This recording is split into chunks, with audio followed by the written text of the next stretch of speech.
Preferiti Sompa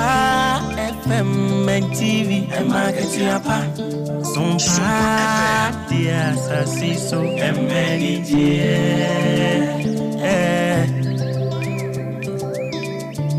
Ajuma yesimini aketi enti osumwa sumyo anune bema wanya aketi yapa ewa sasiso ewiasim mubasum na wansum ye dia fanyina mse wansum bisa usum ye maketi yapo eni jie di sompa die e maketi yapa sompa dia sasiso emeni jie Sompa FM, Sompa TV, market yapo, Sompa die, MIG.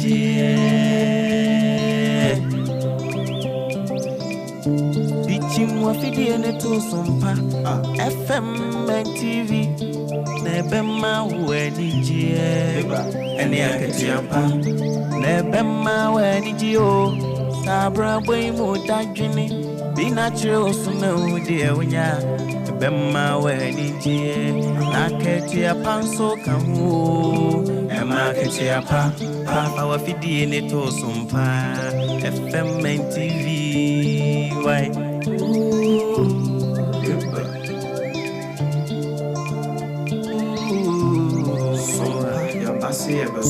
Yasim some pamani, Jania, Katia Pana, Uno, Some party as it name on Emma Tiapa.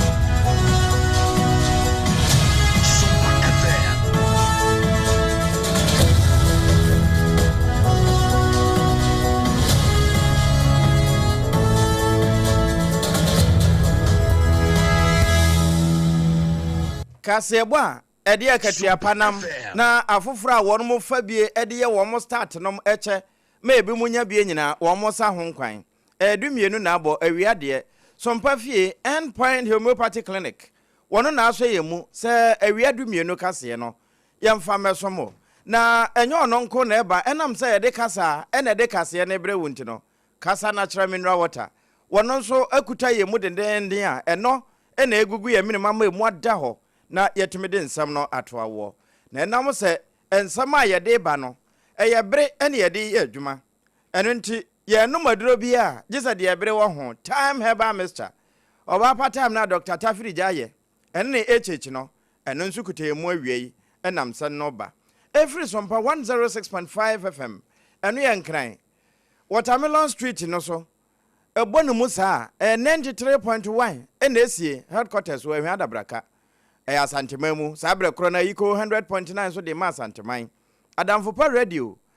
France Abrochimamu Macron Bobuano Pe, Womanso Asum 101.1, Sompatakwa, na no wahine champon Mabuano, what in Nemu, Amanso Yemunina, a Hona one mutidi free, 103.3, Takra de Sompa, a demo life. 106.1, none in say Yadru Buno East, Nahim Krubrin champion do Diako Techimai. Sompa Techimaya. 106.1 krona se wo mfimfini mantamu a eno ye fra ne kingdom eto e de apete 90.7 won ma e wo bono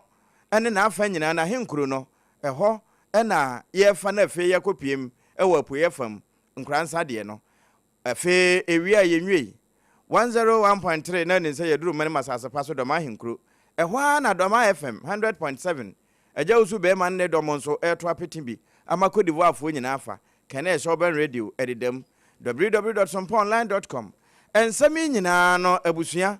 yewura Prince Ataboaten wabone boa na wode akwakoto ho a yebe kenkan ede amawo na sansami de dimu akotene ya obeti na wiei ebi ene se Adabraka District Court akwa asetena edemratia banu bi akwagina adakam. Wanu ye den a yese wanu akotu amu bi ewo osu emukrabia ho. De emu asie no yede mu nsembeso. Na yebeko Burkina Faso akwakwohwe adwadifo a entokwa bi ba wo mo so ema ne maseseye no ne de ho amane bonso atomanim. Baba Jama ya sesei okwa ya waso Easter. Womuso wonde nkogina chine ya na mu no democracy hub for say abato komisa saaba na womoto ye no womontungu executive management ya wanom ewa Ghana COCOBOD womo de krata ba womo si bibinti wanom wankasa womo ho aketu ya womo atisu sehu ekosi sen NDC amanyoko no trofo panyini owura fifi kwete wono so abamane se party ni se wo ntaba mu se de be ya wo mu benya dom ama omatimi asom wo mu yi sada ena abusua sade ekoko akuafo ani abre se wo mu sika no ehwanom ne ho ade no empanimfo kasa se wo mu madwobre mra yewura se edunkatia general ena ekasa asemi Obayi Ghana one more share yensu onsu aho ensam so afei Ghana Water Company Limited afei no ewa santimantem wo mo bokoko esi adehye ni bi enhwe ye wo mo betutu nsu ne yehu bi da bi eyesi ewo mampon ma me bi a wonya mfie edio wotwe no mu a wafiri mu a yesie no enna nipa bi akotutu na mu no a wo maye mu no ne ti entua so anyway campaign kase pa na wosono mba no ena owura Abraham Champo ka cha womso wo mu ahoden bi wo kasa bi kasa enya wo mu campaign de be ma 2028 ombetimi aba adwaso ononyafo Alexander Kwame na afenyo mark nesie yi wasi NDC amanyoko wo ma Felipoto wo mo first time yi aso wade mu nyanyina so papa bi anyina so na Food and Drugs Authority edekrata babonten se wo ma hu se video bi de nam social media video no hemu a ase wo bi a wanya ebro eni wo bi nsusu a wanya beans na yede cement na ehye no na wo mu chem se eno etia enhyehyeye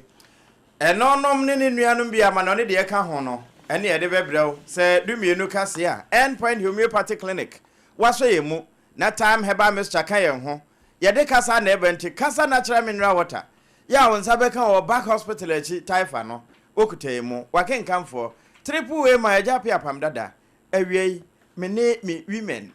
ABENA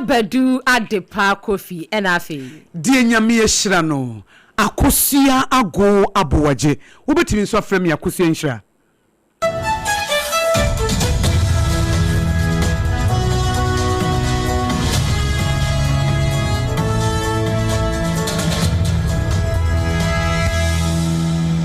afei yentie ensem no enchiremu ababededi ewo mampon se maami bia wafiri mo wanya mfie aduo wotwenum maami yesie no nanso na omo ayefro mo grave robbers na akromfo omo tibi tutu amu no wo mo kwakwa tuna mu no a wo mo tutu ye no wo mo tutu aba ni tidiye wo mo ni tino na enka ho asemi ayi wo manfo nwanwa yie pa wo mo chem se ade bufu ani awrahuo die na aba beto wo mo so na wo mo chem se maami a wafiri mu wo ye reverend a wo sanso so mesremo wo ye oba hema a wo mo chem se local fafa community no ho na maami na wo ye ohema e wo ho na wafiri mu be ya afini abusuafo gusu a mba bedi na fishiada na ma hye ne yebekoso afedie obi a yeba bedi na fishiada na yekoya obi a wawu a yesie no na mu ne yetutu ani tidie na entua so eno wo mo ya asem no hyehyemu de ba bonten sa asem wedie ama ade hye wo mampo ne mpotamu nyina wura ho amedo manfo nyina no anu no mu di hu nkomo amenam sompanifo bebre nso de wo ma no atom na assembly member wo mpotam wo ono abokwa menkroma ebra wo ne sompa kase bo twetwe nkomo no ba amane se wedie eye bonefo kase pa ya mamre ne amamne ne kura etia na wo bi awuo wo ba hima yesie no ne aba bedi na fishiada ne yekwa kotuna mu a yakwa ya na ne ti entua so tuba kono na omo frame se obinda moko hwe na yebubu enano na omo hwada kan mu so a emu no so enyedan ennam eno ntile bo anan ko hwe no snati etisa ntile ko pem abusuafo bo mama ama abusuafo so eba eye asie ho ebehwe na omo de hie no so ennam di eba sa na abusuafo so omo ntile so mutu ho na ti eye ya wada na ade achi ni fiada no no pa be no ndu na abusuafo no bi se omo te se omo maame amu ya papa de na nso mo so do mani de kwa omo koya amunu a ya befa no asade amunu aba beto ha ya sampa nto na adaka mo de na to yes ye ho ba bi asabe ye twenty afu so amana ka ne kuntu se kwa na me na eda ho ye ko hu ye na bi abusuan anim ema command police station ko ye case ema police for ne environmental officers eba amunu behwe maame no sabe ko ye frafra ni na no ye frafra for him na ni ati na ni every pa anunti apolice for so ebusu amu ye asemi hu nhwehwe na esi abesi Womu chemse mami wo ye frafrani na frafrafo anu mo mpotem wona na ye omo hema prekopa wo som wo mami ye frima ye sie no na fish ade ye kwakode ye koye wo matutu omu no na omu ye no mo de ato nchen ba bi kra na ne tini de wo matu ade afiri so we de eye achiwode kese pa na asie eti asemi ade bufo bebre abre wo manfo ede fa ho na omu chemse wo ye police fa sutira wo mo ye asem no hwehwemu amane boyi ye nsentru ni ba wo beidu ene de som pakase bo abusia awahusem ya ne de aso agina mu wei afiri eye enkran pumpuni mantam ha ya wenso ya mu bi ya posifo agba amane se wo makwakire nipa banu bi a wanu aka gwa mutama bom akopie mu osu amusieye na posifo agba amane a Police Inspector General Apewa Achina wono na eye kwadiboni wakire mu se anadwu bi ana police patrol team wo monenam eye osu mpatam ho no wo muti dede bi a na no kwaso awasieye ho na ebra mpanimfo a wo mu eye patrols no mekire posifo anu omnam anadwo no ekwobo pini ho no enu omu wo wura bi a ne din ade Joseph Donko wanya finhia no aduasa enum ese na ni abre de ho amu bi a ya cement so kama to so tiles aye kama photo boss wo wanu mutuo enu omu bi sanse owura hwan na ema kwan ase bra betu enu obo owura bi onu ni din ade Eric Tawia Anan ya wono so anya finhia no aduosia emienu sister kire mu sei wono no wo ho wo ye lebrani enu owura Eric no efra ne so wo adwuma bi de manager no so no anu ye didie sa ne yankwa degedegede yankwa tutu yobetu amasisi amaho wotu atu bibia bi enu ti eleja ye de ba no onu so tuoyi ana posifo bi san se wo ma ne permit bi se bi ade na wotuo no ebi obusuani anase bi onu ne hunipa bi enu wotu ana na so ne nyina mu no wantumi enyi sansam na no sanse wo no waya somakura anase woye lebranti ehu hian eso mbeto sade afre owura Eric Tawia Anan ema no so oba posi atena ye no no ewo osu na ebra empanimfo de ensem nyina to dwa no enu amu kirem so hwemu a kwana kurate municipal ni nyina no osu cemetery ho nyina hye won wase enti mponansa na ade hye beto na ebi a wo pa ban mu ede na akwakwasha na wo kwakwasiem no jisa ba jinkrata se ebia eya wrong destination anase bia ya obesie no na busunyafo bi so wo montiase mu metumra wo mo a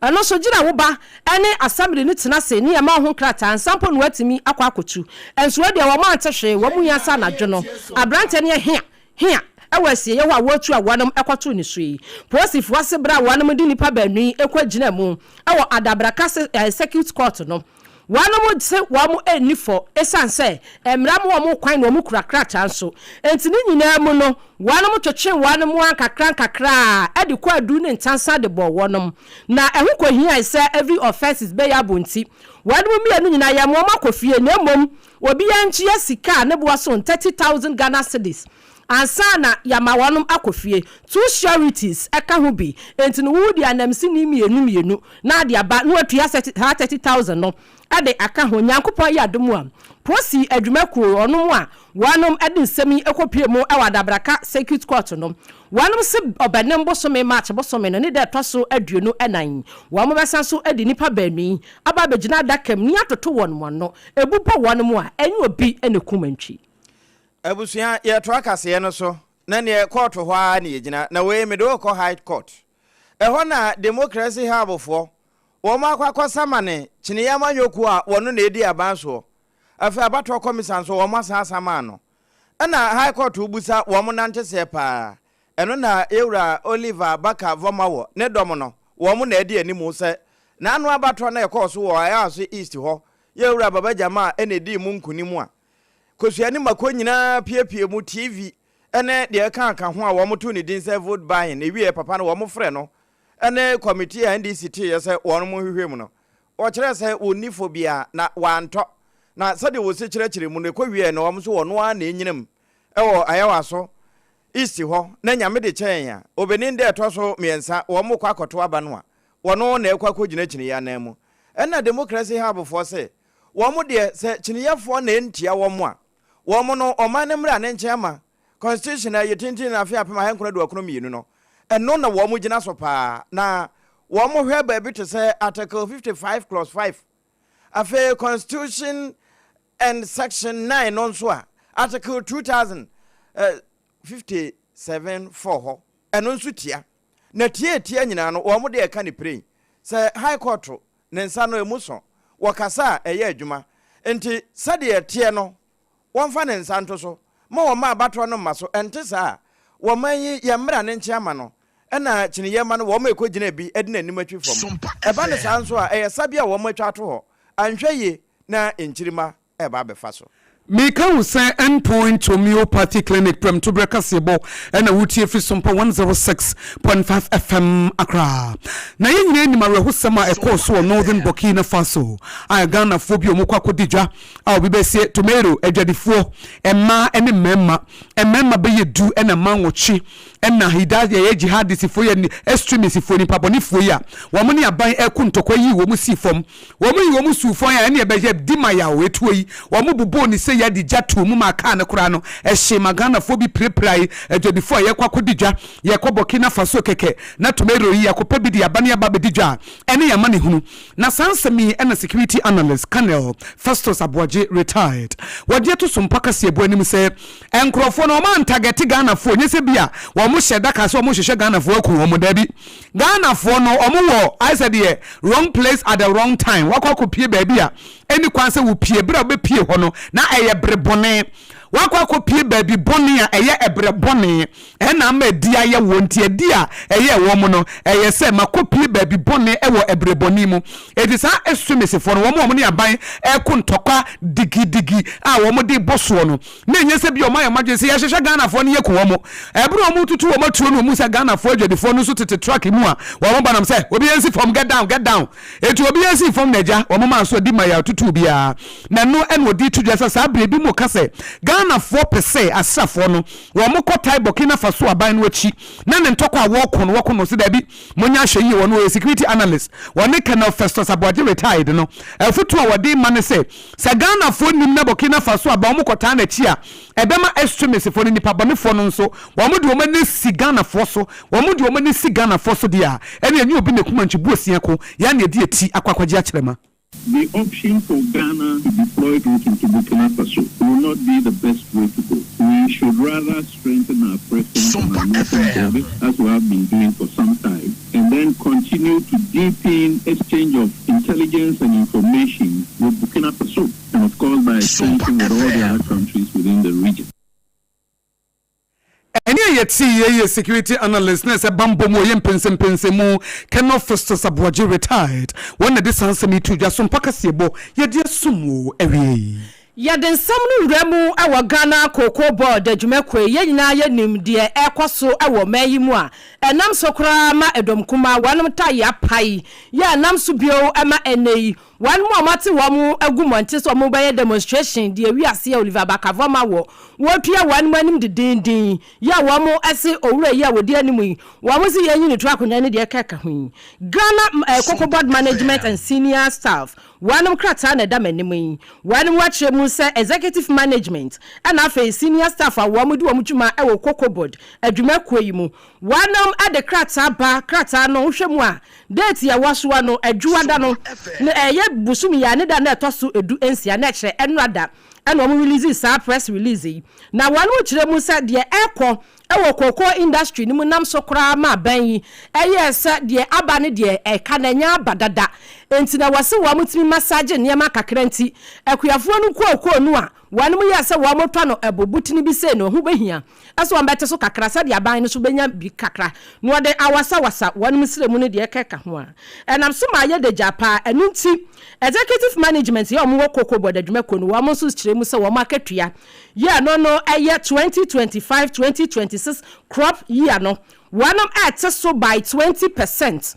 enti no wa mo ye mpanimfo mo ye executive management e wo COCOBOD adwuma kuonum no wa mo se wa mo akatua wa no mo gye eye 2025-2026 crop season yi die no wa no mo te so by 20% na wa no mo ade aboa ama bibia akoso yie e wo adwuma kuonum eno achi no senior staff ya wa mo so e wo COCOBOD adwuma kuonum wa mo so wa mo te wa mo de so 10% na bibia atumi akoso yie de ama wonum wa mo se decision anasa anamunsidi a wanum eyei anagina trudi a wanum tu ya wa mo de sa outcome yi aba mountain no eho behia pa se omo nyina no ebetumi aye bidi aboa esanse eye adwuma ane omo nyina wo mu ane omo hu de ekone se niema bi ankoyie enti dia ankoyie no wo mo hwe ba bi a wo betumi akukuri bibi kakra ne dia ba fix ya baboa wanum abaya ne sa pepepe ne tumi aboa krata yi wo pani a wono ne sa ehyase e wo pani a wo tonkra edi free COCOBOD adwuma kuno no wo mo ye executive and senior staff no wo mo kasa de ma wonom wono ena ne sa ehye krata ya se owie wode makora agu ase aso nti bibia no afre na ya kire wo mu a krata yi SOMPA kase nso adane akire dia somo ene kokofo na aboboa no a na egina na chairman ya wotua NDC amonyoko na no Yewura Johnson ase edu nketia wono ena bra okopem wo twifu atimo kwampotem ho no wo kan kire kuyafo a wo ho se wo mama adwobre mra na de asie no enya kine ya ban ne de openi esanse ka ono nko de a anka kokokuyafo wo mbedi yie pa magana fo nyina de yie na apenso bra wo ba de di kan no ena na koko bra na asukuo no mo ne obese anonom yade ya yetwa ni nyina agu yi no wo mama wo mo ntimma papa ma odua ya ne aso aba sesei eto mfa so ebi no mu di bi no na se wo mo so bo bi bo a abandada no na atwa saase yato mempene aye nhyehyeye a enche bia ano emu aye papa no ebeba ya ama kasa no asai adoso elise ogu asem a ebe ko na ya beduru ha eti se me obi a wo wo de die na me pe na kwa ya eno ti o be se ya ebo to ni na ya president Mahama o pese opa ni pa be wo to ya ebo so eye million pe for kwa ya o be fa so eye ko ko eno ti o de o ja mo ko entu kulyo ya se ti program wo mo he wo mo sika se ebu enti die bia ye be ba aba wu jira o jiri mo FPP eba BT wo ya come what they call 2024 elections na what we did for you o mo ma ni na mo twa eno general chairman edema NDC amanyoko no Yewura Johnson asedu nkatia ena bie sa asem so de yakoso nyina ya mampani Mahama ne nhyehyɛ ye pa opese ebinom tote eno na apie sa no na Yewura Richard Kofi Asiedu won na yetitine ni edema chine amanyoko ewo mpotem ho wono nso ede bi eka de chairman kan yi ho tuma NDC na president so tuma no ampa you see your abara to no project na a to ye no the list of it ba basic chairman says of farm masidi ya the way abai eba e SOMPA yo nioma eche wona simu ewie na abankrache pende o wompotem ho ora Isaac Yosin ade bato se emfa ho ne ne asie nyina no aban no nkata nani ewo mpuntunyuma wode ba twifu atomokwa ene na afa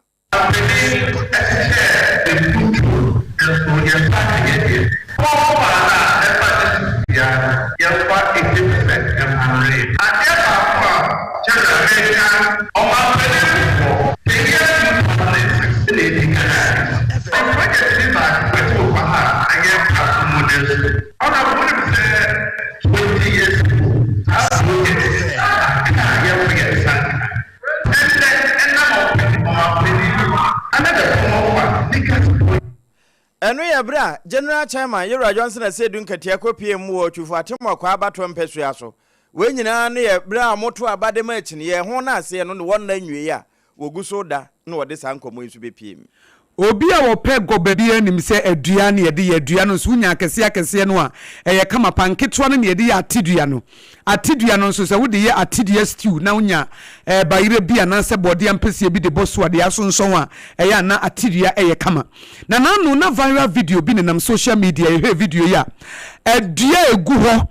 ene yede niema fita bi egu so na Food and Drugs Authority 41 am se na de na ekoso wa hai na we Ghana ha ene wo mo hihwehwemu ahu se da bi video na mfiri Ghana ha na emom efira mo no na emom pia be pia no ahwa na Ghana akuafo akwa na wo mo akwa ye wo mo hihwehemu de babonten sa adua no wo mo de cement ene de gusuo ede bo ho ban se be ye adua no enseye eye beans no a ye de ye gobe na bi nsuso ede ye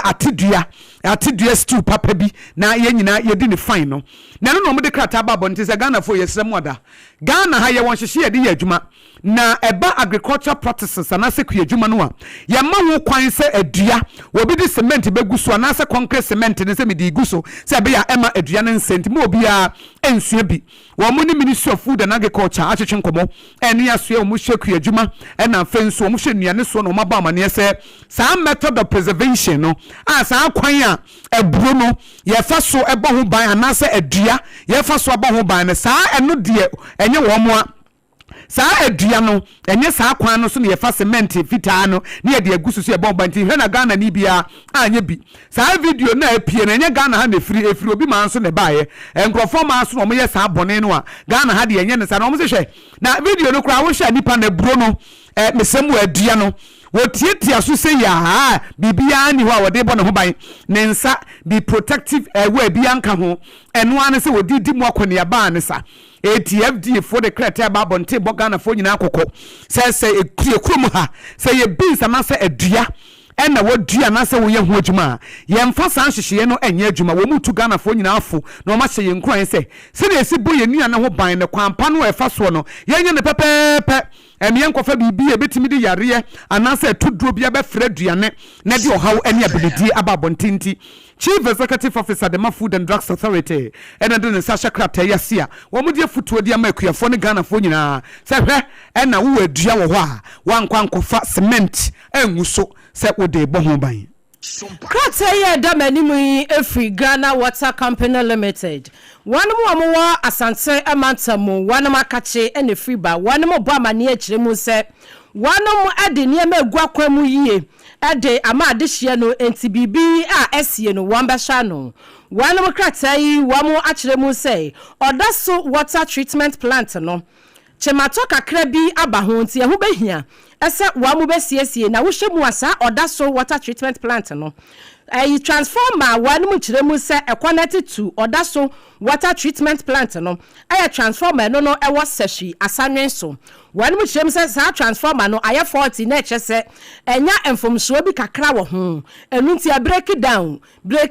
down ti enam so ama odaso water treatment plant no ya wanom ade be so ni nsuo so a processing nsuo ama ade hia wanom ewo oboase ene ne mpotemu enya bie no entumi processing nsuo no enti wanom edum no ni nyina mo no wa mo akire mu se wohwemu a enkronkro be se enkono a na se du wanom kire mu se bidie so aka ho nyame so afei brahaba bome kokotie hwia afei abompe krom buate akaporiso tutuka enyinam ene enkronkro a etwa saa de mabobọ so nyina ho ahia no wa mu kire mu se wa mu nya to odaso water treatment plant ni mu pe munsuo no ebekate enti nyakopon eya adomu a wanom egusiesie so enkakra enti no wo a obebie eye otap anase unsuo na ema no nyabotre efama mpanimfo na ECG adwumako no wo mo ekọ seshi asanwen so sa eye transformer no ho ya wo mo gusu a wo mo ye ho adwuma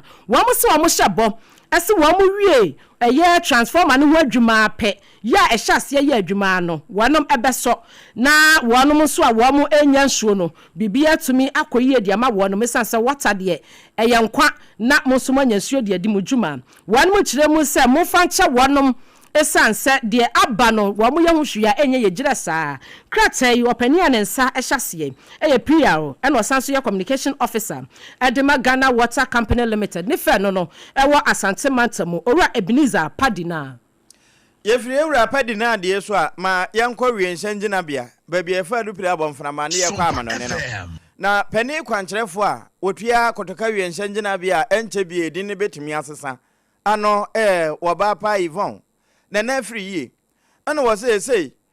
ahoboa de set wɔn mo awie bibia ensiesie ɛsɛ wɔn mo yɔ runway ne so baabia adu pire no etu ne mirika ansa na pagya ne bo ahwewiem no watu akɔ no sese wo mo ye de afiri sade na nka ye 60 meters no e de akɔ 75 meters e ba sa ebenya ba bia ne ntaba no kra kwan besan so aka akire etu nso ebetu atu hom kama ya eme woso mo bia ye mo nhhye no na wo ba panya adage e kyerɛkyerɛ ahoboa wo maboa ne nsiesie no emfaso a e de bebre wo man ma wo mo etu kwan wo mo ebenyina. The reason for the repair and the expansion from 60 meters to 75 meters, when it is completed, it will be a wider runway than what we currently have. Currently, we have 60 meters wide. When the runway overlay is completed, it will be at 75 meters wide. And the reason for this is we have a growing populace. We also have growing air traffic. The aircrafts that are coming in are more. The passengers that are coming in are more. So we are expanding for future. Eni a wuti ye woba pa wono na kotoka wienhyɛn gina bia otua wo ma no say managing director woba pa Yvonne nana efri Me can say endpoint homeopathy clinic. Prem to break us bona wuti fi SOMPA 106.5 FM Accra. I am affiliate radio stations ahodo. Na ye tu fan so Korea ni abawura National Democratic Congress NDC amoni ko ni mo. Na wo trofo panyina woda no eye fifi pete. Na smo de to say party ne pese wo mtre wo ntaba mu. NDC aye akono. NDC aye party ese say aye akono pa aga na fo ni je hunti no wo mu bi o mapono so obetimi de wo ho aba bedom wo mo eti be register he wo mu dada kra na ofiri mu abra party ne mu aye de sei NDC na say wo bi apese Ghana fo nyina ebotwi ne tsada no mu de wo ntom akwa party no ntina owura fifi kreto ye trofo panyi de ma NDC amonyeko na ba amane say wo mu branch level executive elections na emanab enche na abaso na nsa na sa abato nhyehyeye beba so no wo mu bie wo mapunum ama nipa bebre abo awuram no mu de wo ho aba be hye party ni ma ye adwuma so ne adwuma den na abo ma NDC amonyeko na fo montum pa efra na wo se we ne eye boa pa ye dwumadie enye se bia wo mani na ho wo mani da ho pa wo munim ne wo mo ye wo nso awo party ni mu asese wo firi mu ebi kura wo mu dada na nso party na adwuma na wo nka ho wo pese se wo ye adwuma pa ma party nsampa wo ye NDC ni babapa wo ye NDC ni edibreba wo pese edi so dia ene akwanya no ene o mabie ede amaganafo. If you're going to have that executives elected at a branch level, you need to ensure that first of all, don't forget a number of people want to join you. Some people have come to possibly there are people who past used to be inactive, but now want to be much more active. So they want to pick up registration and then join actively to be members of the party. You also must appreciate that having won an election, you've also become much more attractive to some people. Exactly. You want to give room to as many people as possible who want to be on the train to come. So that's all part of the process of ensuring that we have a bigger tent. I would say projection in terms of numbers might be difficult to, but we do anticipate that a lot more people in the various branches. There are a lot of people who want to join in the various branches, and that truly has been the journey we've been on to have a situation where people will find our party more and more attractive, not just because we won. Ene da ho no owura fifi kwete awo ye trofo panyini edema NDC amanyekuo no ena de ntia party no ebie wo mo apono se Ghana fo metwere wo mu din no mo meka ho no wakyekere mu se ebeboa ama party na atere wo ntaba mu na abato mo beto no wo fom no Ghana fo dodo no ede wo ho ahye mu bi fi se party no aya akono Nani onyanyafo Alexander Kwame na afanyoma kenso se de party na wo ka se fifi ave kwete ka sa ya kono won de wo hu wo se wo hyemu ase de onyanyafo John Dramani Mahama ene ne panifo sa ba second coming wo se eniema no ase de afoforo won so wo hu de wo nya eyo my Ghana kora onanyamfa Alexander kwa amena mfanyo mark no pie mu e wo mrahye bedwamu a wono ana dom kuma e wo ho no watua wane mu ano wasanso yo sahene e wo afutu abato mpesua so wono ne wo mrahye bedwani wakasa ene sompa kase ya di nkomo no akye mu se de NDC amanyo okuo wane mu yo menye no wo mo tete oman no e pro e pansam no wase wo hye mu akontraje ahodu a wanom yade mama adehye ni bi 2025 ankanka wane mu ye kwan e wo ha wo bi wo ho no mu a wakobo abesia ana odi besi kwan ne so na ese kofidwo obu mu se wobekọ no afidie mu ntumnum besi aduonu na egu kwantempon ba akoso eya besia ana nipa na akwa akọpe ya no ane sa na me aban betimi amene bua no musu agusu sa wo mu a wo ko ba besia de be ya kwan ye ntua wo no ka wose de atwa no nsu mu kura eye kokọ akuafo wose ye he's crying with you na cheso wani musu bom wose wo hye de aban ni kokọ akuafo no edina wose amfa kwam wose wono no were faithful se bibi koyie wase waka an koyie wase waka ni nsamni. Last year, 2025, what did the government do? Did government engage in any serious project? In fact, did government even pay contractors who had worked and are taking loans from banks? So don't look at it with one eye only. Open the two eyes and look at the number. If you sit there and your economy is stagnating, I am not here to talk about numbers that have not made positive impact. If the numbers have made positive impact, I will yield and applaud. But if your numbers, can NDC tell us 1 year how many businesses they've really not made any impact? Wasi wamu asebio wanmu ye enuma nkuma wo maimu kura no abane ncheki mu nyina akora wonfa monya hwe sebio afi akuafo ene wamu ayede contrage ema wo mu ti opani okasa yeyi eyo no nyafo Alexander kwa amena afanyo makene do nkuma wo mrahye bedwafi wonba no de no sede oye no kwafo nti wo hu a no waka na sonomba no owura Brian na champon ya wo yemra se bedwani ma de hye wo mo abetifi abato mpesua so wono so akire nsraba anya asam ketoa se 2028 abano de hu se esisi a wochini yensam nyina no nyame na ama ho kwan na ebasa se de beye na wosono ho besan ne se hunti wo ka akire ku ma no se ne wo ye empanimfo no bi anempo wo ase wo pa grassroots wo bibi ye wa hoden bi a wo se enye 2028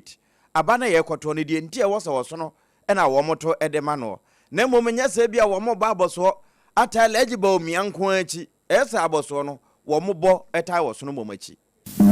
Few human capital that we had present on social media, we were able to push our message down. We were able to exact 36,000 people to vote for us. We enter into a second phase of our campaign where we turn our attention to our party and our flag bearer. And it is important that we all come back to the bigger party table and begin to turn now our arsenals on the NDC. And if we're able to stay the course and stay positive about our political party and our candidate, I think we can make great strides by 2028 and take over the affairs of this country.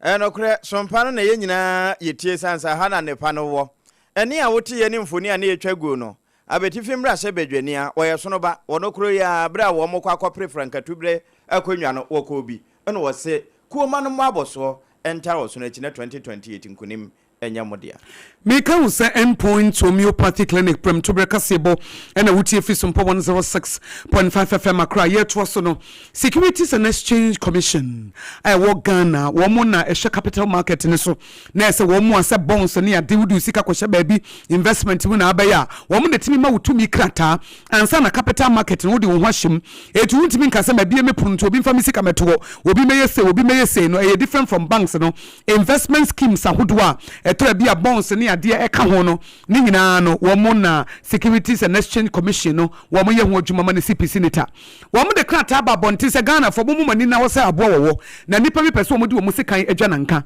ye free ku obi online mechanism marketing limited no mo mechanism no wo mo spell no MEKANISM eti mechanism marketing limited fo no en wo mo di scheme bi anasa hihye bi aba ye free no mechanism the mechanism me ye ne say wo mutimi ka cho so ye betimi amwadwuma aye na adwuma no ye de be mo aye no dako bia ubenya sei adwuma no ye wo adwuma 1 ana adwuma ba ko ekosi adwuma 2 eti job 1 ekwa akosi job 10 eti bi awo anu anya message bi kra wo phone so anase wo bi de asem bi abre wo wo direct message ni ye ka no wo DM no wo social media Instagram, Facebook, any ade no de abre wo san me be se me boa wo mu adwuma ye na adwuma me mu aye no de wo benya na daku bi ye no wuye we ya wo job 1 na akosi job 10 wonnim na so de hu ko hye ma enko wi ase investment na wo se wo ye na say wo sika na wodi wuram de aye bibi no wo bre no na ahye kwa wo mo bokoko na anya te se men's gold de no men's gold wo mo kan ya no mo wantie Bank of Ghana club card aba bontin ye mfi Securities and Exchange Commission de ba ye mfi ya kopem sa ade no ebuka yesim ansa na ye ni ba wan am ye ni aba ye ho so nti we de wo Canada da say Mechanism Marketing Limited for no wo so de scheme bi e fa na mechanism e adwuma nhyehyeye bi a ye fa na mechanism na nya papa emfiri wo ma wo bi atumi krata so oni sa adwuma no eti say wudu sika kohyem anasa bi a wudu jetire bibi ekuta wo kohyem se bi a e ba ba bo ho e ma ho de fa ni nsi ho interest na e ba de a ene na wo ankasa na wudu ti akohye ka ase entwi na mpekye wuti eti Securities and Exchange Commission say Ghana fo nyina enya hoyie wo hu no online ne ka kire wo said ye friend no fixed daily returns na say dakubia wudi we hyemwa de obenya nie adwuma edi kan nie de obenya nie ya wo job 1 job 2 job 3 ekwa akosi job 10 no enye wo nsanim eti wo kode a ene wo sika ni bre ene de sa wo hawo ene abididie no ababeto wo Edwadifu wa mudi dwa ewo Kumasi Asante emantamu santase wakaka wanmu amu wo dwom no wamo ene kasei wamo so wamo bu nu bibi so wamo ya sapon nyina ene sei wamo wo ho ena wanmu hu se 2022 no na wase empanimfu a wamo du wamo dwuma ewo Kumasi Kropon Asamiri ho wanmu so mo baye innovation kakra ewo dwanim enti wanmu hyase sesasa wamo niam kakra 2022 ton eba besi sabrei wanmu kyeremu sa afei ena keme wanmu awi adwuma no ya de bema wanmu na wamo kyeremu se ebu asese keme ede so toso no agye no wamo ntimi ntua edwadifo no bia kwatena fie be semfinhia nan ne akire wano wakofasi ka beta we hene wamo ne yansam treni ba wa bedu edi nkomo no ma kyeremu se wohwemu awo eye santase edwanimu a ebimu awo main road no ho eye dual road no wamo ayi amerikatan ye timi twam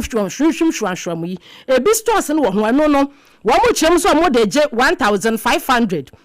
afei wamo de je 150,000 rather wamo de je 150,000 afei wamo de no single road ho no wamo de je 130 wano mo so wamo de no street no so no e wo dwom no wamo de je 120 ni na 1000 so afei wamo de no market ni inside na nkasa wamo je 130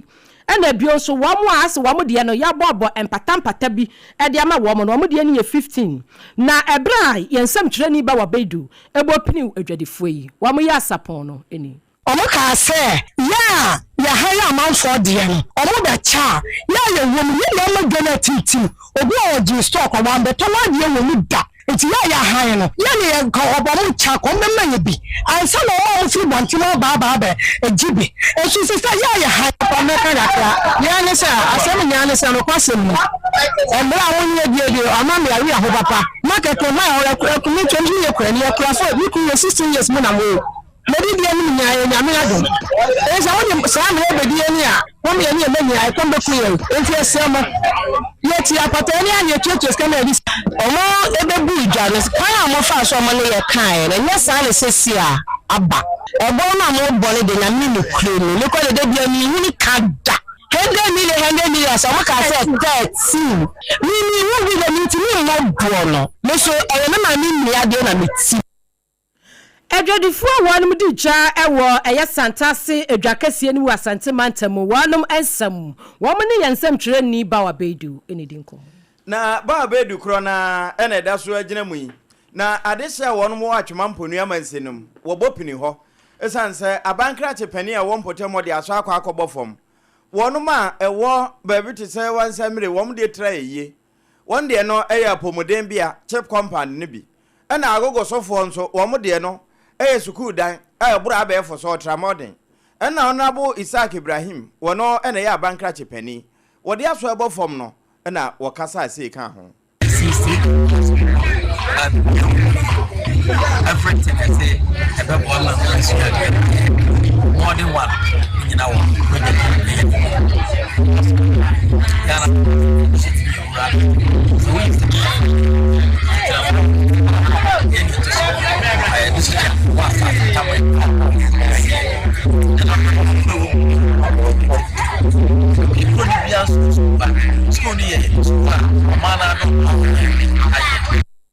Eno ya bankrate penny Honorable Isaac Ibrahim na agogo so a ho na wo mo konya sa school dan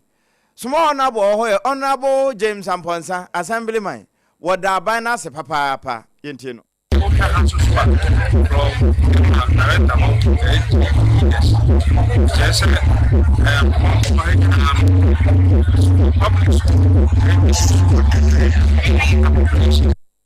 eno na what say enwuma ebo kinkim wo akire ni nyina ye enije wo boni age se wo munya school dan papa eya abefo de na Honorable James Amponsa Assembly member wada abano ase wo so Endpoint homeopathy clinic prem to break us bona wuti efi SOMPA 106.5 FM akrawuni abakosi agwaboaje na face wa ADEPA na APAM DADAA ye de esumwe na endpoint homeopathy se brana we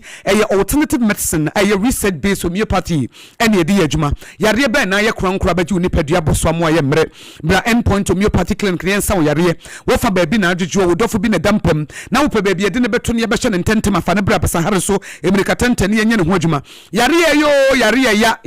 yare timi manipa ye mobo yare timi ma wotamfo nya nemom enya yare sabia bia ne yeko homeopathy ne a branch of medicine alternative medicine dan so kura endpoint no ebi ni baabia ebi ni abonten gisa wo ko hospital ho eti se wo komase a kronoma boahia komase kronoma boahia ena se wo nkran so spente se kwan so shell signboard ho no ena ye adwuma eti se wo pa wo abrane mu na be wo fa ho afa wo ba premature ejaculation be ma wo no ba etu kwan a no agya ne kwantimfi low sperm count de adwenjina baba tu tiri so amwonya headache na bra na ye be ma nkwamwo no ahodi bi abam wo nerve diseases kidney issues liver issues endpoint homeopathy clinic more than 17 years and odi endpoint homeopathy clinic efi UK edi homeopathy be adwuma wo Ghana ha ayaresa papa enyasem ketwa tema community 22 ba ko ho ena enkran ha de spinters kwano so ba bi efe ne share signboard no eho na ba ko ena wo kumasen so akronoma boahia eti no anu se wo be frɛ if say physiotherapy ni massage no ebikoso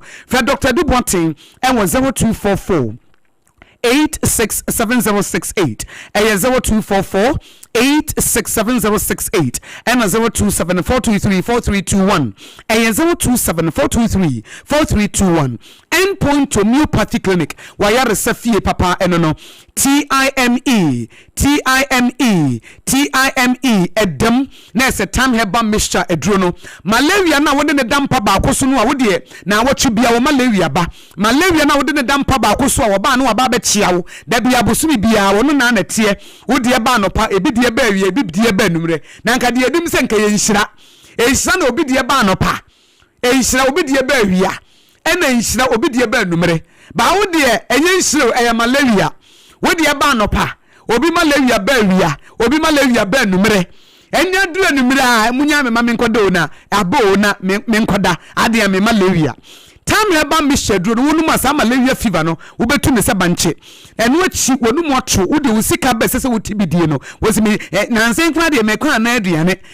to manu ma mentene de wo ntene de aduane ne pe wo betene de nom tam ya ba me sheduro na wo didi a wo timi atabia di won kwa wo sore no pa na honam ye wo ya wo honam nyina tutu da bia wo fra adwumam na mabatwe na mabasa na mekotodwe me sore ya asa bayifo de nipadua kwa kobobo tam ya ba me sheduro no se wonu mu a sa na ye ma miensen wonu ne tonkwanta wapai malaria fever wonu mu ato honam yawo ni nyina ebeko na wanya hoden Dr. Tafrija ne nana ebe twitwa nuyi enha mapapa bi no digya no 0244 417669 0244 417669 tam ya ba Mr. Drono eno ane dry yepe na awie ye no nsu a eye kasa natural mineral water abudunsu wo ye party wo ye wedding wo pesu ni mu banyam ensu kroje ensu be refresh wo ensu ahucha ensu mu ode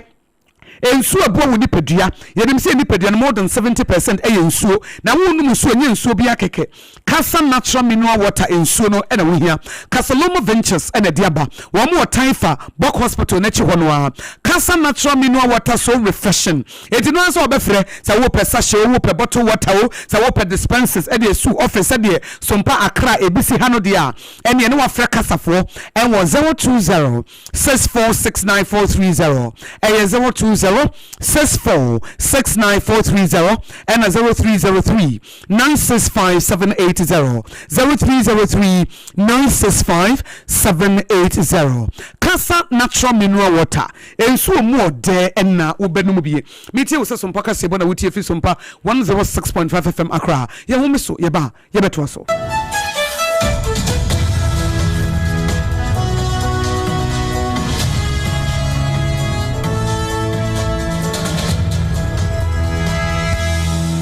Point homeopathy clinic. Ghana had the obi enim say say prostate. Na baby omutimi ye screening ema hu ni ye etu asia. Na e endpoint homeopathy clinic. Anase e kidney, e liver problem. Wo fa baby e na adjujo. Na de fa ne premature ejaculation no a ba ma bi a wo ne wodofo akwakwahia. Asa wo di ne ho agro. Asa wo tonte. Ene ye bra endpoint homeopathy clinic. Na ye moa wo. E ma ne mema mo pa wo. E ye endpoint homeopathy clinic. Wo mo da mufua. Yare bia infections bi ne wo ho. Anase bia wo hwa wo fa baby na kidney problem, prostate dear, a endpoint homeopathy clinic. Kumase Ubehu endpoint homeopathy clinic. Ewa Konoma boy here. Ena Accra Hanso so dear. Womujinemu ankasa. Ewa Spinters, baby, friend share signboard no. Who do na ubusasa wope endpoint homeopathy clinic. Obia ebetro. For endpoint ewa 0244-867068 and a 027-4234-321. Endpoint homeopathy clinic. Womudemu. Me pacho brana me sha dear wo bagi. Aden enen so biem time heba me hye ya me ka se yi ba kwin ani wayi me ensen sanya time heba me hye esi agye me ni me fiefo enya de abaako ebeso yen we de udi se ofa ni nyina time heba me hye me ka se me di wa dance ya heaven ene de mekwa akopie enti se malaria we draw ne time heba me hye enye enunku o de nanum oto a wontimi anidie no time heba me hye duro no ene ye ma o oba a wafa afuro de o ma akwada nofo ene akwada a woni mfie dumienu entimi num aduro yi bi se obato aduro yi bi anuma hwe se wako hospital anase lab amiye hu se wo atudie malaria yi bi ansa se o petam heba misha enui dudu atu a fo ani kire KNG Herbal Center ewo Emrom Abidjan House ana ba akoso wo atonsu Monaco Junction eno echi obenya bi atowo over the counter medicine sellers ene herbal shop dodo na emu pre 0244417669 kayo set time no TIME time heba mixture afi malaria fever bi adani ziba ewo munu betu akọ FDA age adwade nkratu yi atum tontonte yenum sane efa adwen ne efa adwen mpa say na num se bre bi beba ama tonti na 74 opa ye ne simple T74 abeye aduru tonti na 74 ana T74 asa twe yadwene asina nanom dodo so se de na dodo bua ma na nanom enyare basabasa no saa na tonti na 74 ana T74 ebu anipadua no ema immune support enti obi onum bie no abre bia ne ho den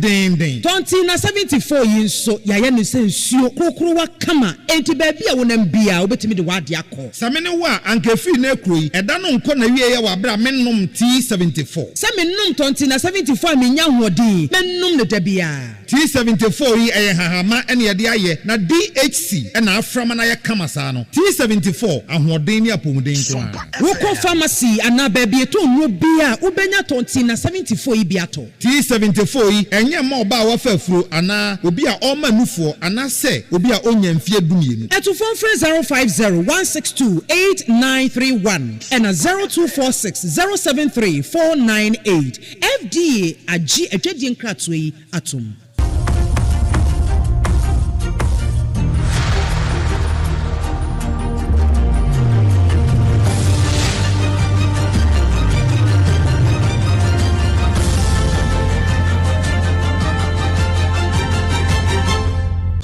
TV Emma Akatuapa enokre Emma Akatuapa mpa busan ye kwowie kase no na amanane fam no ye ba bibire mu ha ya alatamamu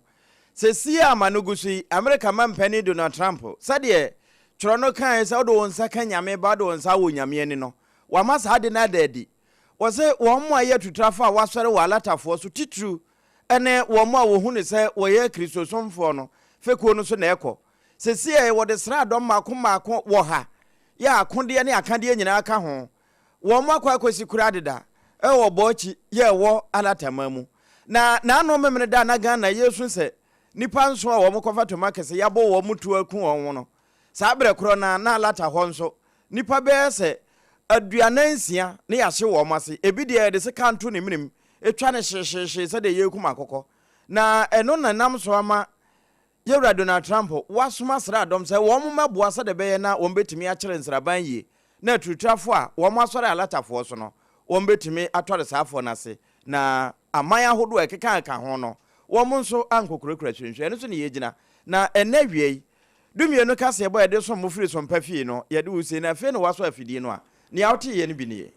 Owo fifi kwete na yetrofo panyine dima NDC amonyeko no wodi atodwa se party no ebie wo ntaba mu se de be ya dodo no a party no ho aya akono nti wo pese obeye NDC fo no wo mudi wo ho beba bedom bie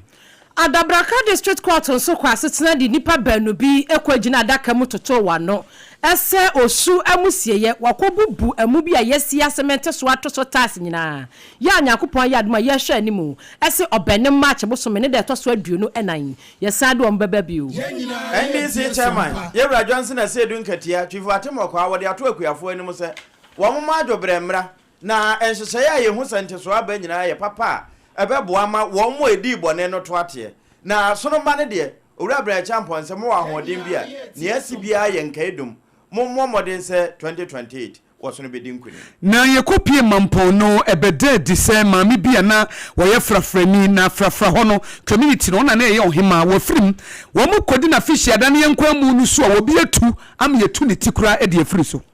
COCOBOD one management na afei wo senior staff na ekasai management for na chire mu se wo mutu wo market ya so ya no aya 2025 2026 wonum koko aye yia no enti no 20% and wo mo teso afei senior staff no so wo mo teso 10% ya di mu nsam esomo